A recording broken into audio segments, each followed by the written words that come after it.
Someone is watching you. Legends hint at a horror that once lurked deep in the caves of 16th century Scotland. Inside the rocky labyrinth lived Sawney Bean and his family, all of whom had a taste for human flesh. But was Sawney Bean the leader of the most horrifying cannibal clan in history, or was this simply a myth designed to terrify the masses? Let's find out. Scotland in the 16th century was a brutal place. Much of the country was lawless. Bandits lurked behind every rock and around every corner, and the king was desperately trying to hold his nation together. And in the middle of it all was a man named Alexander Sawney Bean. Legend says he was born in East Lothian, the son of a ditch digger, but he rejected hard work and embarked on a life of crime. He and his wife, Black Agnes, who was said to be a witch, fled to the coast, taking shelter in a hidden sea cave. For 25 years, no one knew what happened inside that cave. When they finally found out, they wished they never had. Here's where things get murky. The first written accounts of Sawney Bean didn't appear until the 1700s, more than 100 years after his supposed reign of terror. So was this a real story, or a carefully crafted tale designed to shock and control the people? No official records exist from the time of King James VI, with the story first appearing in English crime pamphlets over a century later. Some historians believe it was anti-Scottish propaganda designed to make the Highlands seem barbaric. But whether Sawney Bean was real or not, one thing is certain: the legend was terrifying enough to last for centuries. For over 25 years, travellers vanished without a trace along Scotland's southwest coast. Merchants, farmers, even entire families, they simply disappeared. The roads had become a place of fear, and lurking beneath them, deep in the caves of Bennon Head, was the Bean clan, Scotland's most terrifying secret. The Beans didn't just kill, they hunted much like the human race always had. They waited until nightfall, striking when their victims were most vulnerable, and when they attacked, no one escaped. Sawney and his family ambushed lone travellers or small groups, striking under the cover of darkness. The victims were dragged back to the cave and their throats slit before they could scream. Then their bodies were butchered like livestock, flesh stripped, bones picked clean. Anything valuable was discarded, ensuring no trace was left behind. But the horror didn't stop at murder. Sawney Bean wasn't just building a bloodthirsty clan, he was raising an entire family on human flesh. Sawney and his wife started with just the two of them, but by the time they were discovered, their numbers had swelled to 48, a nightmare born of incest and cannibalism.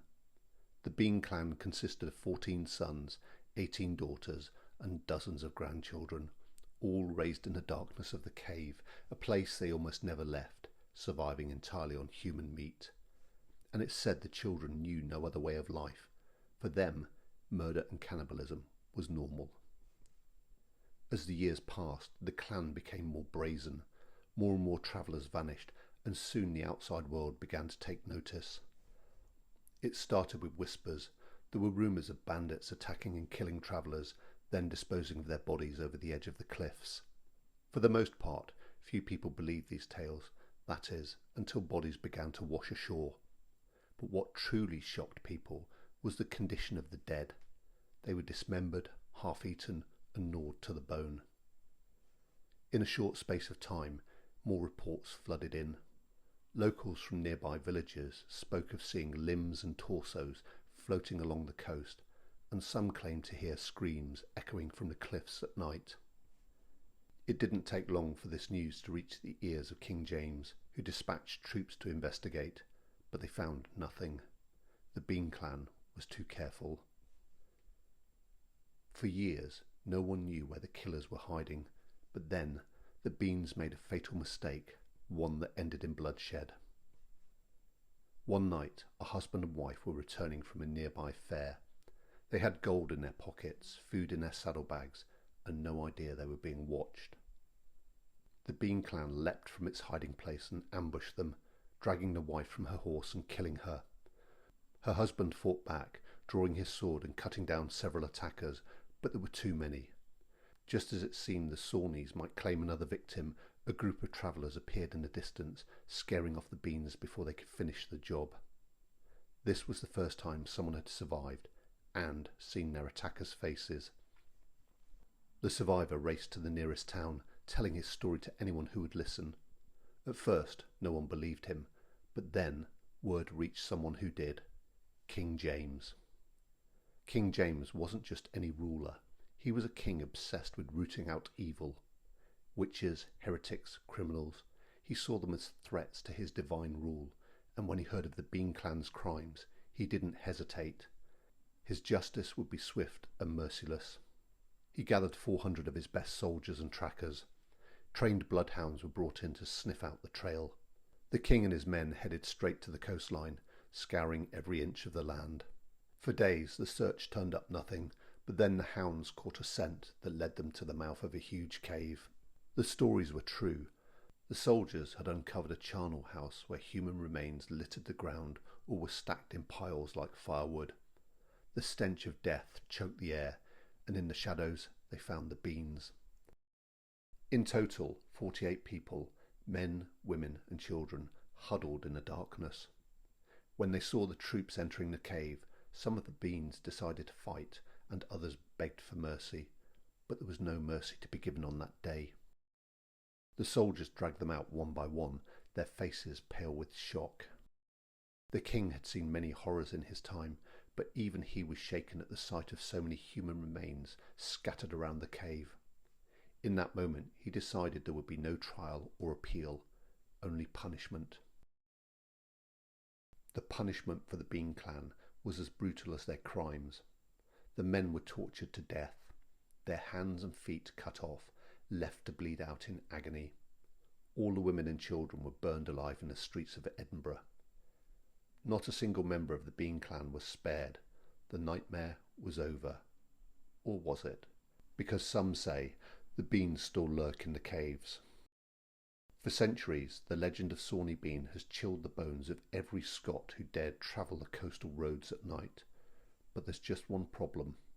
No historical records confirm that he ever existed.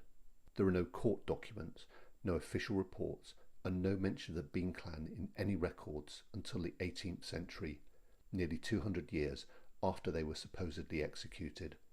So was it real, or was it Scotland's most horrifying piece of propaganda?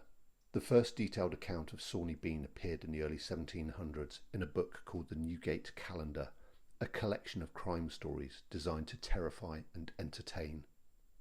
But historians believe the tale may have been much older and far more political. Some believe the story was invented by the English to paint the Scots as savages.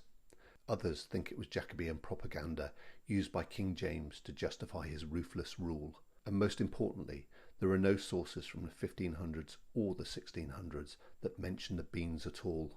In an era when England and Scotland teetered between alliance and rebellion, spreading the myth of the Bean clan seems an effective way to dehumanise the enemy by painting them as a clan of inbred cannibals. But then again, could such a clan have existed? After all, history has recorded real-life horrors just as chilling. Sawney Bean may have been based on real characters and criminals who roamed the Scottish Highlands. Bandit clans and outlaws did survive in caves. Whilst ambushing and cannibalising travellers was rare, it wasn't unheard of, especially during times of famine. But there's one detail that keeps historians wondering: the cave. A real cavern exists at Bennon Head, matching description of Bean's lair.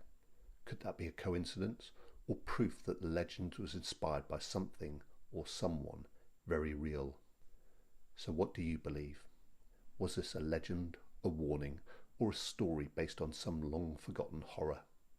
Maybe we'll never know. But next time you find yourself walking alone on a desolate Scottish road, remember this: some stories exist for a reason. Let me know in the comments below. Was Sawney Bean real, or just a terrifying tale? And don't forget to subscribe for more dark and twisted history.